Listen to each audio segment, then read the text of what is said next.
Shakespeare எழுதின ஒரு கதையில ஒரு ராஜா தன் 3 மகள்களுக்கும் அன்பை வெளிப்படுத்துற மாதிரி ஒரு பொருளை கொண்டு வர போட்டி வைக்கிறாரு. மூத்த மகள் தங்கத்தை கொண்டு வந்ததாகவும், 2வது மகள் வைரத்தை கொண்டு வந்ததாகவும், 3வது மகள் உப்பை கொண்டு வந்ததால் துரத்தி அடிக்கப்பட்டதாகவும், பின்னாளில் அந்த பெண்ணை மணந்து கொண்ட ராஜகுமாரன் ஒருவர் அந்த ராஜாவை விருந்துக்கு அழைத்து உப்பில்லாமல் உணவு பரிமாறியதாகவும் சொல்லப்பட்டிருக்கிறது. உப்பு அதிகமா இருந்தாலும் தவறு, இல்லாம இருந்தாலும் அந்த பண்டம் ருசிக்காது. அதனாலதான் வாழ்க்கையில நம்ம இருப்பும் அன்பும் உப்பு மாதிரி இருக்கணும்னு சொல்வாங்க. உப்பு பற்றின வரலாறு தான் இந்த காணொலியில பார்க்க போறீங்க. 8000 ஆண்டுகளுக்கு முன்னாடியே சீனத்துல கிக்ஸஷி அப்படின்ற ஏரியில உப்பு எடுக்கப்பட்டதற்கான ஆதாரம் இருக்காம். உப்பு குறித்த ஒரு சுவாரஸ்யமான சீன கதையும் இருக்கு. பெங் யுவாங் அப்படின்ற ஒரு பறவை அது எங்க போய் அமர்ந்தாலும் அதிர்ஷ்டத்தை கொண்டு வருமா.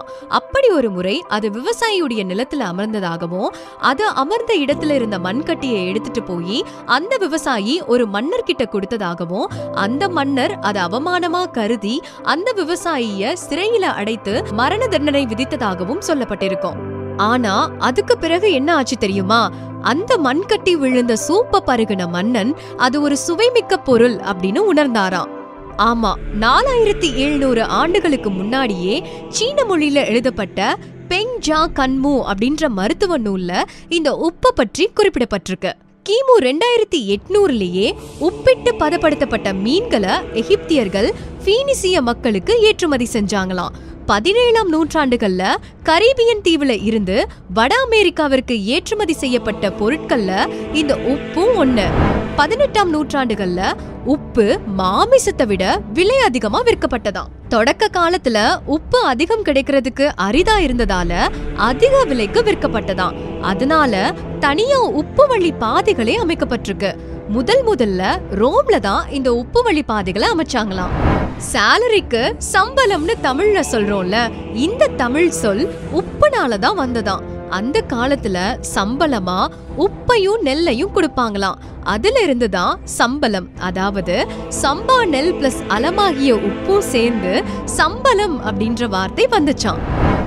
ஆங்கிலத்துல he is not worth for his saltனு ஒரு பதம் உண்டு. அதாவது கொடுத்த உப்புக்கு லாய்க்கில்லைன்னு சொல்வாங்க. அதுக்கு என்ன காரணம் தெரியுமா? அந்த காலத்துல கிரேக்கத்துல அடிமைகளை உப்பு கொடுத்துதான் வாங்குவாங்களாம். அதன் காரணமா சரியா வேலை செய்யாதவங்கள he is not worth for his salt அப்படின்ற பதம் கொண்டு சொல்லியிருக்காங்க. பயணி மார்க்கோ போலோ தன்னுடைய பயண குறிப்புகள்ல திபெத்தியர்கள் பணத்துக்கு பதிலா உப்பை பயன்படுத்துறதா சொல்லியிருப்பாரு. மௌரியர்கள் சாம்ராஜ்யத்துல அரசர் மட்டும்தான் உப்பு தயாரிக்கிற அதிகாரம் படைத்தவரா இருந்தாராம். உப்பின் பயணம் உலக நகரங்கள்ல பல உயர்வுகளையும் தீர்மானிச்சுன்னு தான் சொல்லணும். லிவர்பூல் அப்படின்ற சின்ன படகு துறை உப்பை ஏற்றுமதி செஞ்சதுனால மிக பெரிய துறையா மாறிச்சான். இந்திய விடுதலை போராட்டத்திலையும் உப்பு முக்கிய பங்கு வகிச்சிருக்கு. உப்பின் மீது விதிக்கப்பட்ட வரிக்காக மகாத்மா காந்தியடிகள் நடத்திய தண்டி யாத்திரை வரலாற்று சிறப்புமிக்கது.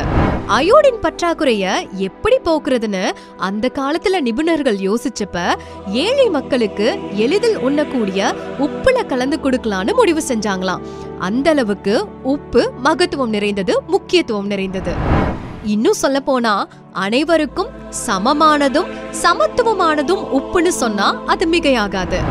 நிறைவா இந்த காணொலியோட தொடக்கத்துல நான் சொன்ன மாதிரி அன்பையும் சரி உப்பையும் சரி அளவா பயன்படுத்துறது தான் எல்லாருக்கும் நல்லது.